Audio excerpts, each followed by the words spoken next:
या बातमीचे प्रायोजक आहेत hotel Badepeer, Laxmi market, Vijapur west, Solapur. दुसरी शाखा मुस्लिम बादशाहपेठ, जिंदाशाह मदार चौक, सोलापूर। हॉटेल बडेपीर शाखा क्रमांक 2, जिंदाशाह मदार चौक, सोलापूर येथे शुक्रवारी आणि रविवारी स्पेशल दालचा खाना व चिकन सुक्का फक्त 50 रुपयात आणि खिचडा 50 रुपयामध्ये उपलब्ध होणार आहे।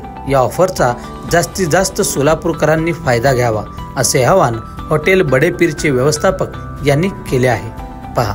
अस्सलाम वालेकुम दोस्तों, 15 अगस्त के मौके पर हम आपकी खिदमत में एक ऑफ़र ले लिए हैं। तो ऑफ़र ये रहेगा, जुम्मा के दिन हमारे पास आपको स्पेशल खिचड़ा मिलेगा और प्लस आपको दालचा खाना चिकन का सुक्का भी मिलेगा। खिचड़ा आपको चिकन वाला जो है 50 रुपये में मिलेगा और बकरे का खिचड़ा जो है 80 रुपये में मिलेगा। प्लस हमारे पास दालचे खाने का भी बेहतरीन ऑफ़र है। दालचा खाना आपके लिए लाए हैं हम सिर्फ 50 रुपये में। उसी के साथ साथ आपको तारी भी मिलेगी 50 रुपये में और चिकन बिरयानी जो है वो मिलेगी आपको 60 रुपये में। तो एक बार हमारे होटल को विजिट कीजिए, जिंदाशाह मदार चौक, बडेपीर, सोलापूर। ताज्या बातम्या पाहण्यासाठी प्राईम महाराष्ट्र न्यूज चॅनलला सबस्क्राइब करा।